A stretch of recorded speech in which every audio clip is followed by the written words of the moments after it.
face the consequences, but we will take hold of the property to serve the purposes of public service. Meron ho bang sinabi si Ginang Corona tungkol sa inalok ninyong presyo para sa lupa nila? From the very start, alam ko naman na they were responsible people realizing the predicament of the city government and not miscalculating the intentions of the administration, that they were willing to talk. So Mrs. Corona was somehow requesting, baka naman pwede hong itaas din yun. Dahil yun lang naman ang aming pakiusap eh. Hindi naman po kami tumatanggi. Magkano ho ang pinapakiusap ni Ginang Corona? Sabi nila, nagbebentahan po naman dito ng up to 50,000. Baka naman pwedeng, yun po ang gamitin nyo. Di wala na pong expropriation. 50,000 per square meter. Eh ano naman ang sagot ninyo? Napatawa ko dahil hindi naman ako papayag ng 50 mil. Alam na namin ang aming strategy, and when we were dealing with them, we had a game plan, and we cannot possibly pay 50,000 per square meter. So sinabi ko, flat, no. We will have to stick to the 25. Ano ho ang sinabi nila sa sagot ninyo? They will consider it, but they will meet, and they will again come for another meeting. Sabi ko, bilis-bilisan nyo because we can only wait so much. Alam ba ni Ginoong at Ginang Corona na may bala kayong i-expropriate yung lupa niya? Malinaw po yun. Pinakita ko pa ho yung kopya ng expropriation. And as a lawyer, sabi niya kung maaari naman, huwag na natin paabutin dyan. Alam ko consequences ng expropriation. He knows he will only get 20%. Meanwhile, we will take possession of the property and the public project will still go up. Kaya, sabi ko, bilisan niyo pag-iisip at kami po naman we will reconsider and we will consider your request so that we will communicate to you as soon as possible our last and final offer, and you decide from there. Otherwise, we'll see you in court. Nakita pa ho ba kayo pagkatapos nung... Sumulat muna ako ng clearly defining our intentions. Pumapayag na kaming i-adjust ng konti yung presyo. Gawin nating 34,000 per square meter. Hindi na po kami makikipag-usap from there. And then, pumayag naman sila. Sumulat agad. Mabilis yung sagot nila. Reluctantly, I remember the key word, reluctantly, we are giving in to your price. Okay, nasabi ho ninyo na sumulat kayo. Opo. Pinapakita ko po sa iyo ang isang sulat na may petsang Enero 8, 2001 na para sa Basa Guidote. Tama po. Sapagkat ito na po Enero na po ito. Enero 8, 2001. Medyo magulo na ang panahon nun. We were in a very restive condition. I had my own backyard agitated with this issue alone. And so therefore, ako na mismo sumulat First time po ako nag-communicate. Kasi I thought, ako po ang kausap na nila. Ako na ang sumulat para maniwala na sila na ito'y magkikita na tayo sa korte kung hindi kayo papayag. May I request, Your Honor, that this letter dated January 8, 2001 be marked as Exhibit 232. That's the letter to whom? I'm sorry, Your 231, Your Honor. May we know if that is an original or a Is that the duplicate letter? original? Just a minute. That's a letter from whom to whom?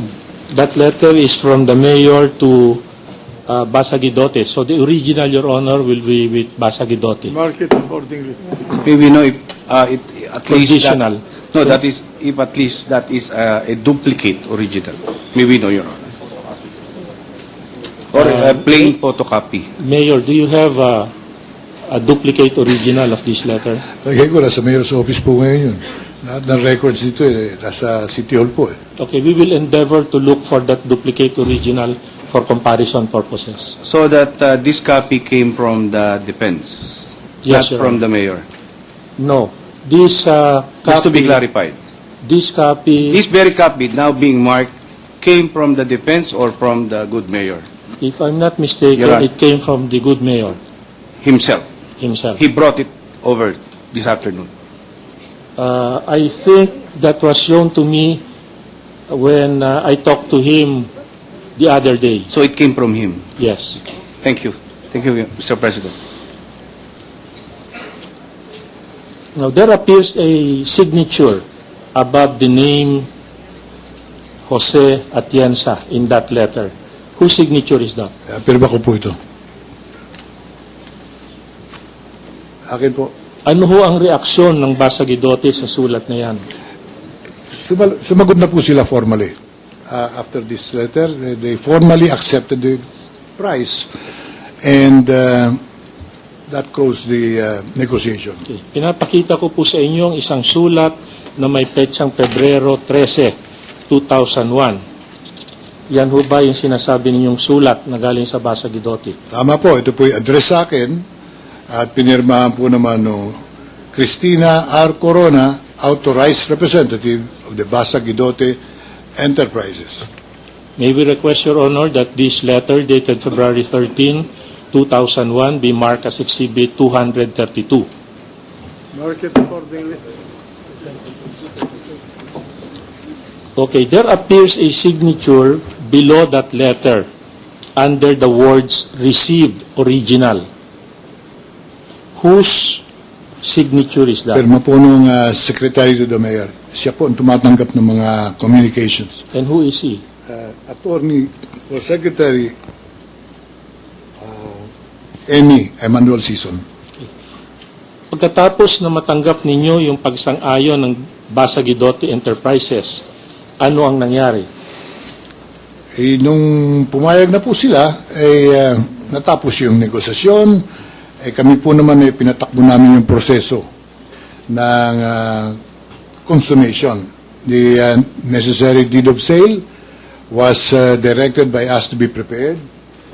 And our city legal office went into action at gumawa na po ng draft deed of sale. I'm showing to you a copy of a deed of sale which we would like to mark as Exhibit 233. Mark it accordingly. Is this the deed of sale that you refer to? Opo. What's the date of that deed of sale? This deed of sale is dated March 26, 2001, Your Honor. Between whom? March 26. Between whom? Ano daw? Between the City of Manila and Basagidote Enterprises. Opo. Okay. Namarkahan na ba? Mark it accordingly. Okay. May we make of record that this deed of sale consists of 5 pages and that the original of this deed of sale will be presented by the next witness, Your Honor.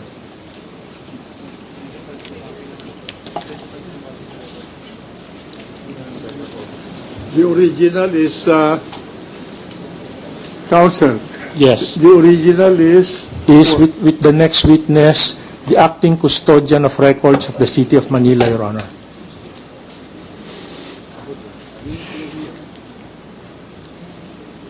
that ought to be in the register of deeds. No, Your Honor. I think the original is still with the acting records custodian of the City of Manila, Your Honor. Not registered. I'm not very clear about that, Your Honor, but it seems that the deed of sale has not yet been registered. Okay. But I'm not sure about that, Your Honor. Proceed.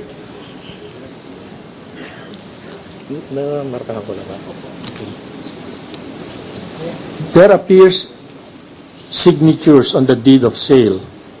Can you please identify the signature above the name Jose L. Atienza?